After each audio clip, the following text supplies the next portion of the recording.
দিয়ে কোনো শুভ কাজে যায়। বাবা মা যদি ছেলের জন্য দুঃখ পেয়ে দু ফোঁটা চোখের জল ফেলে, সেই ছেলেকে কিন্তু মায়ের চোখের জলের দাম দিতে হবে বাবা।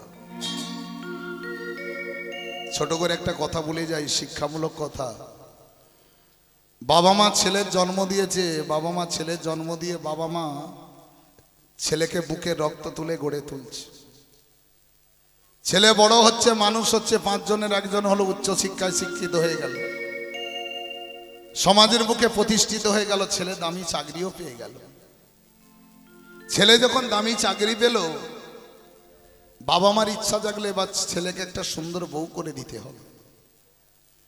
বাবা মা দেখে শুনে ছেলের বিয়ে দিয়ে দিল। সুন্দর বউ বাড়িতে এলো। সুন্দর বউটি একদিন দুদিন নয়, 1 সপ্তাহ কেটে গেল, 1 মাস কেটে গেল। 1 মাস পর সুন্দরী বউটি তার স্বামীকে ডেকে বলছে, শোনো, এত বড় সংসার আমি আর টানতে পারবো না। আজকে শুক্রবার আছে, সামনে রবিবার দিন ছুটির দিন। তোমার ওই বৃদ্ধ পিতামাতাকে তুমি আগে দিয়ে আসবে বৃদ্ধাশ্রম। যদি না দিয়ে আসতে পারো বৃদ্ধাশ্রমে, তাহলে আমি কথা দিলাম তোমার সংসার ছেড়ে, তোমাকে ছেড়ে আমি চিরদিনের মতো চলে যাব। বলুন আমার মায়েরা, ছেলে কি করবে? নিজের স্ত্রীর কথা শুনবে না বাবা মাকে ছাড়বে? কোনটা? বাবা মা কি ছাড়বে এটা জানেন, তবু আমরা ভুল করি। ছেলে কথা দিল, তুমি চিন্তা করো না, তুমি 1 মাস এসছো, আমি কথা দিলাম সামনে রবিবার দিন ওই বাবা মা কি ছুটির দিন আমি বৃদ্ধাশ্রমে দিয়ে চলে আসবো। এক এক করে বাবা, শুক্রবার কেটে গেল, শনিবার কেটে গেল, রবিবার এলো। রবিবার ছেলে সকাল সকাল উঠে প্যান্ট জামা পরে বাবা মার ঘরের দরজার সম্মুখে দাঁড়িয়েছে। বাবা দরজা খোলো, বাবা তুমি দরজাটা খোলো বাবা। বাবা মা যখন দরজা খুলেছে, দেখলো বাবা ধুতি পাঞ্জাবি পরে একটা সুটকেস সাথে নিয়ে নিজের বৃদ্ধা স্ত্রীর হাতটা ধরে দাঁড়িয়ে আছে। ছেলে বলল, বাবা এত সকালবেলা ধুতি পাঞ্জাবি পরে সুটকেস হাতে নিয়ে তুমি কি কোথাও যাচ্ছ মাকে সঙ্গে করে? বাবা ছেলের কাঁধে হাত রেখে বলল, খোকা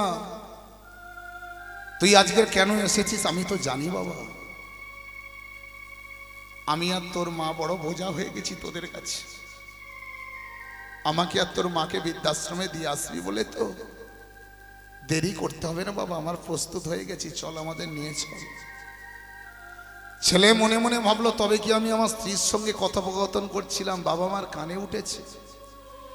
ছেলে কি করলো, সেই বাবা মার হাত ধরে নিয়ে চলে গেল বৃদ্ধাশ্রম। বৃদ্ধাশ্রমে বাবা মাকে রেখে যখন ছেলে বাড়ি ফিরল, আর বাড়ি ফেরা মাত্র তার সুন্দরী স্ত্রী বলছে, ওগো তুমি বাবা মাকে দিয়ে এসেছো বৃদ্ধাশ্রমে? বলে, হ্যাঁ দিয়ে এসেছি। তা বলছে, ভালো করে বৃদ্ধাশ্রমের মালিককে বলে এসেছো যে যতদিন না আমরা খবর দেব ওই বাবা মা যেন আমার বাড়িতে না আসে? ছেলে বলে, না গো এই কথা তো বলে আসা হলো না। বলে, তুমি আরেকবার যাও, আরেকবার গিয়ে বলে এসো যতদিন না আমরা বলবো বৃদ্ধাশ্রমের মালিক যেন ওই বাবা মাকে না যেন ছাড়ে, হঠাৎ করে কোন দিন এসে পড়বে, মহাবিপদ হয়ে যাবে। ছেলে নিজের স্ত্রীর কথা শুনে আবার ছুটে চলল।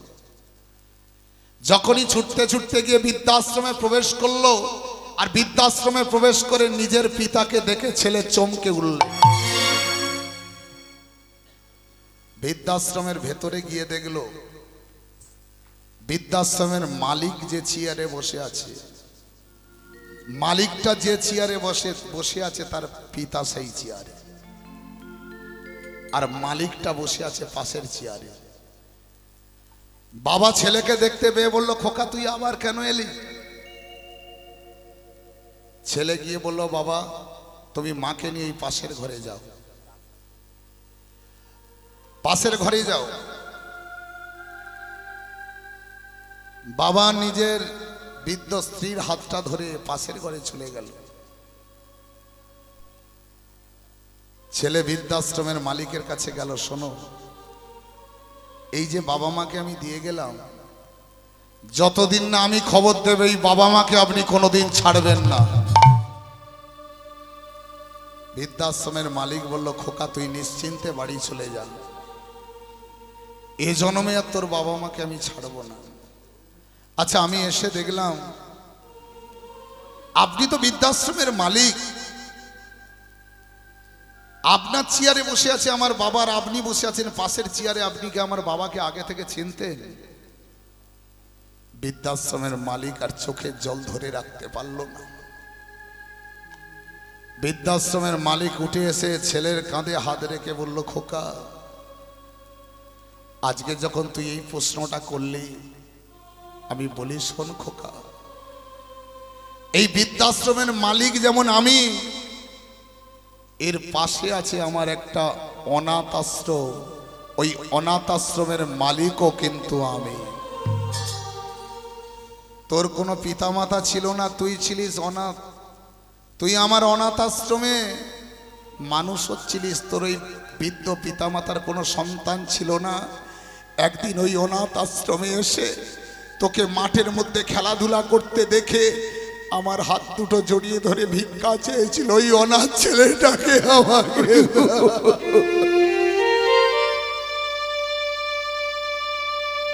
ওই অনাথ ছেলেটাকে আমাকে দেবে, আমাদের কোনো সন্তান নাই, ওই ছেলেকে আমরা বুকে রক্ত তুলে গড়ে তুলব, ওই ছেলেকে বড় করব। দিতে চাইনি আমি খোকা, আমি কিছুতেই দিতে চাইনি, কিন্তু তোর এই বৃদ্ধ পিতা মাতা চোখের জলে বুক ভাসিয়ে ভিক্ষা চেয়েছিল ওই ছেলেটাকে।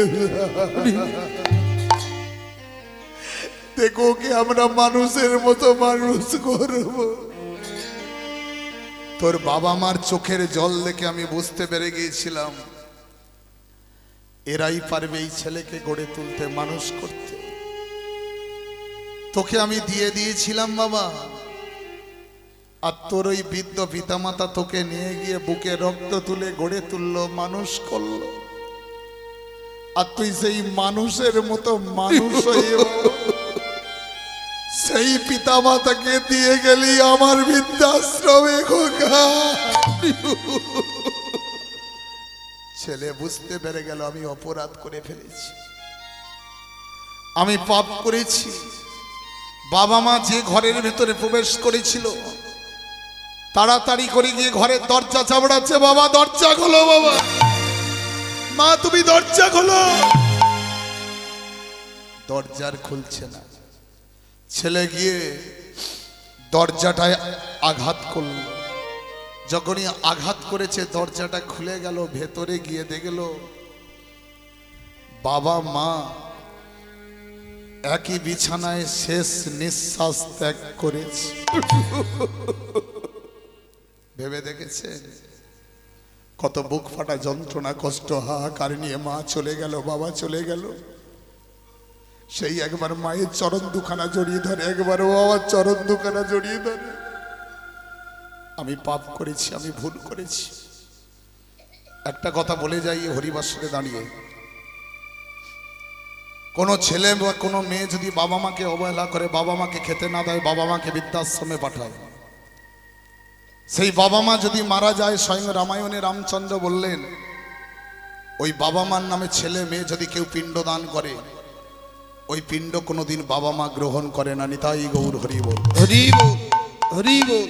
সকালবেলা ঘুম থেকে উঠে ভগবানকে দর্শন করার আগে বাবা মাকে দর্শন করবেন, ভগবানকে সেবা দেবেন, বাবা মা কি খেয়েছে আগে দেখবেন, তাতে ভগবান আরো খুশি হয়, ভগবান আরো সন্তুষ্ট হয়।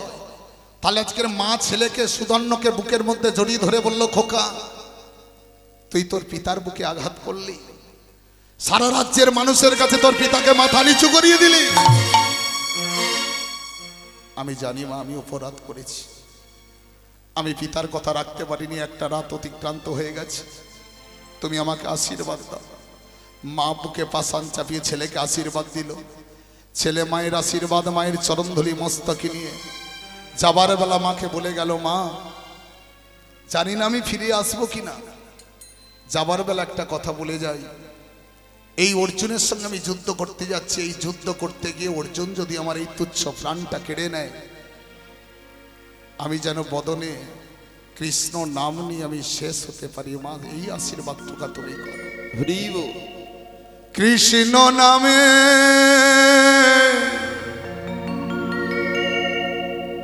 ভিখারি আমি কৃষ্ণ বিনা নাহি জানি। ও দয়াল গো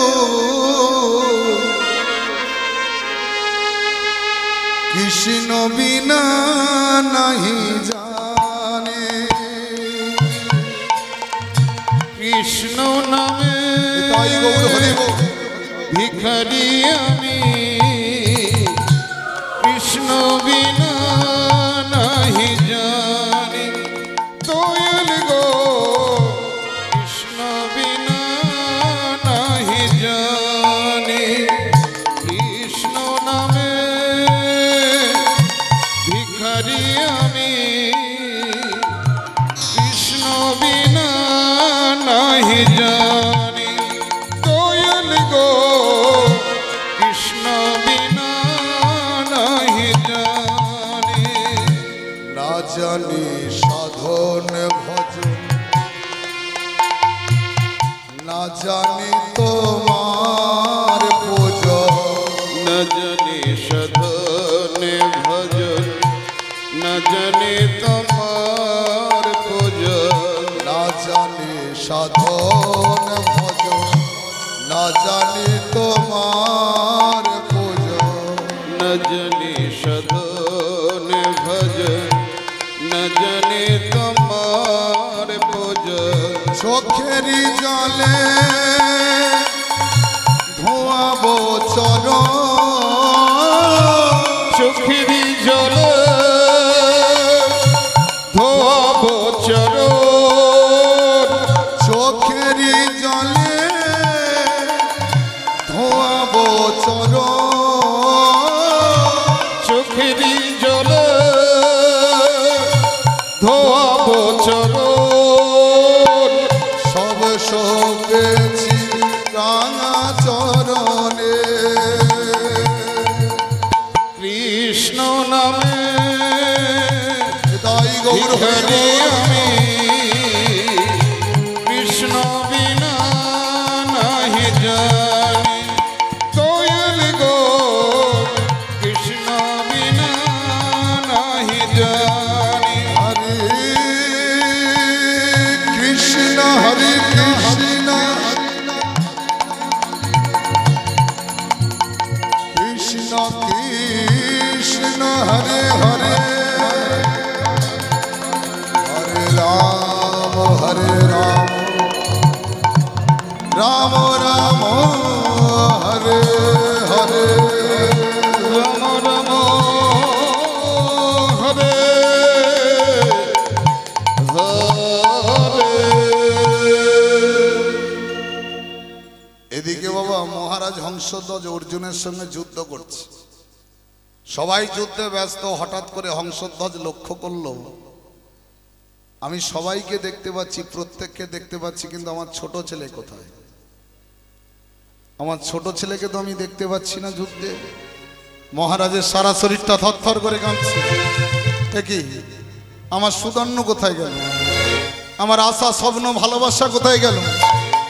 ওদিকে সুধন্য কৃষ্ণ নাম বদনে নিয়ে ছুটতে ছুটতে সে পিতার চরণে ঝাঁপ দিলেন। পিতা আমি অপরাধ করে ফেলেছি, আমি ভুল করেছি, গতকাল যুদ্ধে আসতে পারিনি পিতা। বাবা সুধন্য তোকে নিয়ে যে আমার বড় আশা ছিল, স্বপ্ন ছিল, বিশ্বাস ছিল, ভালোবাসা ছিল, অহংকারও ছিল।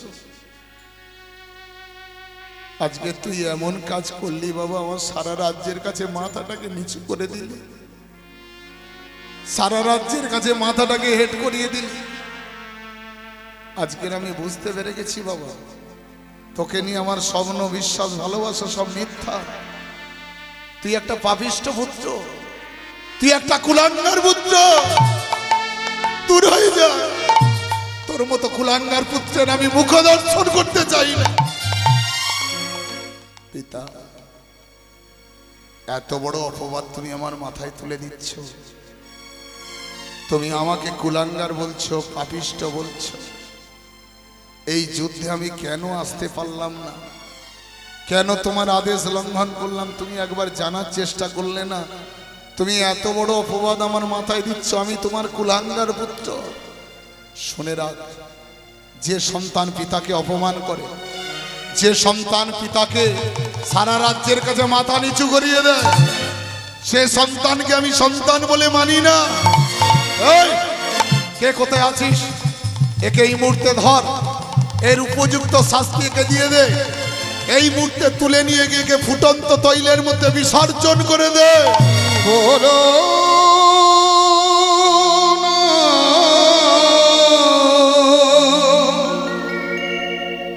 এ তুমি কি বলছো পিতা? আমাকে তুমি ফুটন্ত তৈলে বিসর্জন করে মেরে দেবে? আমার জীবনের যে অনেক আশা, অনেক স্বপ্ন, আমি ভগবান দর্শন করব, তুমি কি বলছো পিতা? ভগবান, যে সন্তান পিতার কথা অমান্য করে, পিতার সারা রাজ্যে মাথা নিচু করিয়ে দেয়, তোর মতো পাপিষ্ঠ পুত্রকে ভগবান কোনোদিন দেখা দেবে না। এই পাপিষ্ঠ পুত্রের আমি মুখ দর্শন করতে চাই না, একে আমি সহ্য করতে পারছি না। এই মুহূর্তে তুলে নিয়ে গিয়ে ফুটন্ত তৈলে নিক্ষেপ করে মেরে দে। সৈনিক সামন্ত এসে সুধন্যকে ধরেছে, ফুটন্ত তৈলে নিক্ষেপ করবে। ওদিকে পাত্র মিত্র ছুটতে ছুটতে আসে, মহারাজ মহারাজ, এ আপনি কি করছেন? সন্তানকে খুন করতে চাইছেন? এই সন্তানকে যদি আপনি ফুটন্ত তৈলে বিসর্জন করে মেরে দেন, পরবর্তীকালে আপনাকে কেউ আর রাজা বলে মানবে না। জীবনে আপনি অপরাধী হয়ে যাবেন, পাপী হয়ে যাবেন। এই সন্তান কেন যুদ্ধে আসতে পারলো না? এই সন্তান কেন যুদ্ধে অংশগ্রহণ করতে পারলো না? আপনি জানতে চেয়েছেন? শুনুন মহারাজ, এই সন্তান যুদ্ধে আসতে পারেনি। এই সন্তান আপনার আদেশ লঙ্ঘন করেছে শুধুমাত্র আপনার ধর্ম রক্ষার্থের জন্য। আপনি কেমন রাজা? এত বড় রাজ্যের রাজা হয়ে নিজের সন্তানকে খুন করতে চাইছে? যে সন্তান নিজের ধর্ম রক্ষা করতে চায়, যে সন্তান আপনার ধর্মকে রক্ষা বাঁচাতে চায়, আর সেই সন্তানকে আপনি ফুটন্ত তৈলে বিসর্জন করে মেরে দেবেন? কেমন আপনি সকল রাজ্যের মানুষের মঙ্গল চান? মহারাজের সারা শরীরটা থরথর করে কেঁপে উঠল। তবে কি আমি ভুল করছি? তবে কি আমি অপরাধ করছি? মহারাজ কোনো উপায় না পেয়ে ছুটতে ছুটতে গিয়ে গুরুদেবের চরণে গিয়ে আছাড় খেয়ে বললেন, গুরু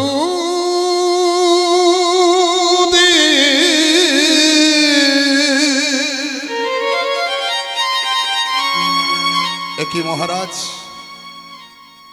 যুদ্ধ প্রাঙ্গণ ছেড়ে আমার চরণে রাত পোশাক এলোমেলো, নয়নে জল, একই অবস্থা।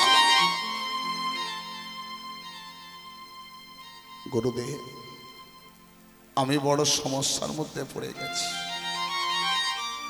খুব কঠিন সমস্যার মধ্যে পড়ে গেছি। আমি আদেশ করেছিলাম এই যুদ্ধে যে না অংশগ্রহণ করবে, যে আমার আদেশ অমান্য করবে, যে আমার আদেশ লঙ্ঘন করবে, তাকে ফুটন্ত তৈলে বিসর্জন করে মেরে দেওয়া হবে। কিন্তু গুরুদেব, যাকে নিয়ে আমার এত স্বপ্ন, এত বিশ্বাস, এত অহংকার, এত ভালোবাসা, সেই আমার ছোট পুত্র কৃষ্ণ ভক্ত সুদণ্ড এই যুদ্ধে অংশগ্রহণ করতে পারেনি। বাহ বাহ বাহ, নিজের সন্তান বিপদে পড়েছে, নিজের সন্তানকে রক্ষা করতে আমার কাছে ছুটে এসেছেন। বলি মহারাজ শুনুন, আপনার সন্তান যে অপরাধ করলো, আপনার সন্তান যে কঠিন পাপ কর্ম করলো, আপনার সন্তানের জায়গায় যদি আপনার রাজ্যের কোনো প্রজা বা সৈনিক বা আত্মীয় স্বজন পরিজন বর্গ কেউ যদি এই কর্মটা করত, তাকে বাঁচানোর জন্য কি আপনি আমার কাছে কোনোদিন আসতেন? তাকে তো এতক্ষণ ফুটন্ত তেলে বিসর্জন করে মেরে দিতেন। আর আজকে নিজের সন্তান বিপদে পড়লো, নিজের সন্তান পাপ করলো, তার জন্য আমার কাছে এসেছেন সন্তানকে বাঁচাতে হবে। শুনুন মহারাজ, আমি আপনার রাজ্যের গুরু, আপনার গুরু, গুরু আজ্ঞা পালন করুন। আপনি এই মুহূর্তে ফিরে যান, ফিরে গিয়ে আপনার সন্তান যে পাপ করেছে, আপনার সন্তান যে অপরাধ করেছে, আপনার সন্তানকে নিজের হাতে তুলে নিয়ে ফুটন্ত তৈলে আপনি নিজেই নিক্ষেপ করে মেরে দেবেন। মহারাজ বলল, না গুরুদেব, এ পাপ কর্ম আমি করতে পারবো না। যে সন্তানকে আমি নিজে হাতে বড় করেছি, যে সন্তানকে আমি চিনতে শিখেছি, যে সন্তানের প্রতি আমার এত স্বপ্ন, এত ভালোবাসা, এত অহংকার, সে সন্তানকে আমি নিজে হাতে খুন করব কেমন করে? আপনি যখন আমার কথা রাখতে পারবেন না, আপনি যখন আমার আদেশ লঙ্ঘন করবেন, তাহলে আপনার রাজ্য থেকে আমার কি লাভ হবে? আমিও আপনার রাজ্য ত্যাগ করে চিরদিনের মতো আমিও চলে যাব। সঙ্গে সঙ্গে মহারাজ হংসধ্বজ গুরুদেবের চরণে আছাড় খেয়ে বললেন, গুরু ছাড়ি গোবিন্দে ভজে সে পাপি নরকে মজে। আমি নরকবাসী হতে চাই না। গুরু ছাড়ি গোবিন্দে ভজে সে পাপি নরকে ভজে। আমি নরকবাসী হতে চাই না গুরুদেব। আমার একটা নয়, দুটো পুত্র সন্তান, দুটো পুত্র সন্তানকেও যদি নিজে হাতে খুন করতে হয় তাও আমি করব, কিন্তু আপনি আমাকে ছেড়ে যাবেন না, আমার রাজ্য আপনি ত্যাগ করবেন না। গুরুদেব বলল, আমি আশীর্বাদ দিলাম, এই মুহূর্তে ফিরে গিয়ে নিজের পুত্র সন্তানকে তুলে নিয়ে ফুটন্ত তৈলে বিসর্জন করে দেন। গুরুদেবের চরণধুলি মস্তকে নিয়ে, গুরুদেবের আশীর্বাদ নিয়ে মহারাজ হংসধ্বজ নিজের সন্তানকে বিসর্জন করবে বলে পাগলের মতো ছুটতে ছুটতে চলেছে। নিজে হাতে সন্তানকে খুন করতে হবে। আর মন বললেন, ওগো দয়াময়, এ তোমার কেমন বিচার, এ তোমার কেমন লীলা? যে সদাই তোমার ভজন সাধন করে, যে সদাই তোমার নাম করে, তাকে শেষ হতে হচ্ছে নিজের পিতার হাতে। তাই মন আজকের বলছে, দিন বলে দা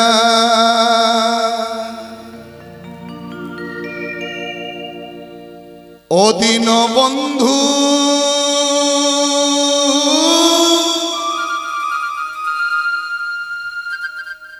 ভব সিন্ধু পারাবা,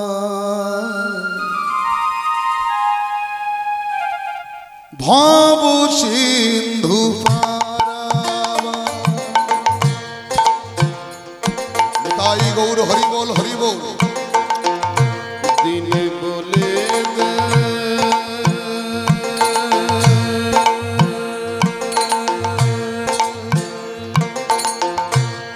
দিন বন্ধু,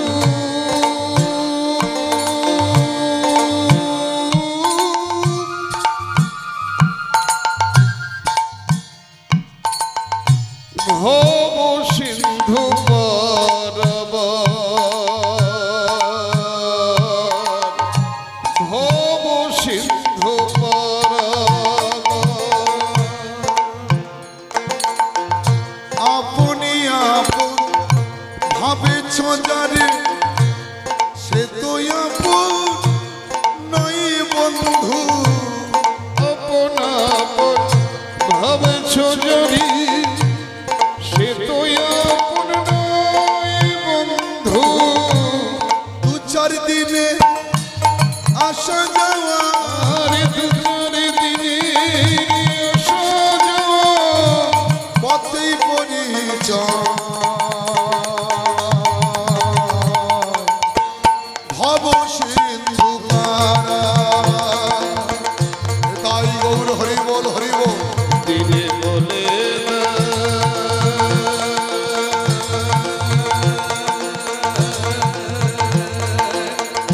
দিন বন্ধু,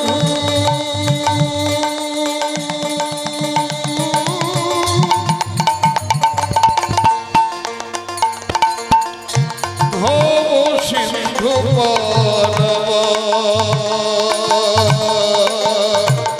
ভব সিন্ধু পারাবা।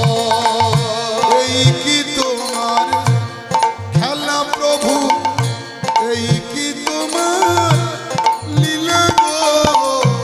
কি তোমার খেলা প্রভু, এই কি তোমার লীলা গো। কারে হাসাও, কারে কাঁদাও, কারি হাসো, কারি কাঁদাও, কারে করো দয়া। ভব সিন্ধু পারা। তাই গৌর হরি বল, হরি বল। দিন বন্ধু,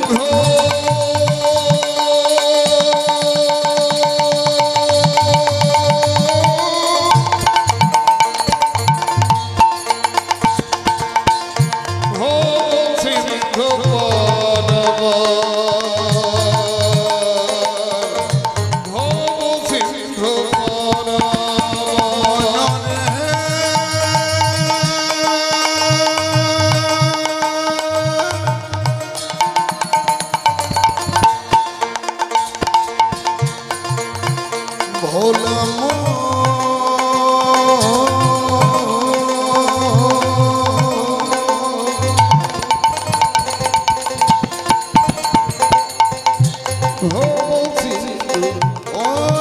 পাগল ওরে পাগল ওরে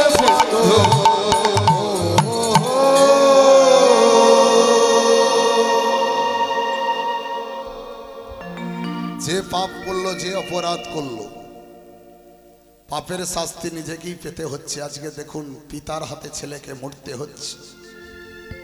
এই যে ছেলে যখন কৃষ্ণ নামে মেতে আছে, গুরু আজ্ঞা ভুলে গেল ছেলেকে দেখতে পাওয়া মাত্র। ছেলেকে এসে বুকের মধ্যে জড়িয়ে ধরে আদর করছে, মুখে চুম্বন করছে, আর পাশে দুধ দাঁড়িয়েছিল। মহারাজ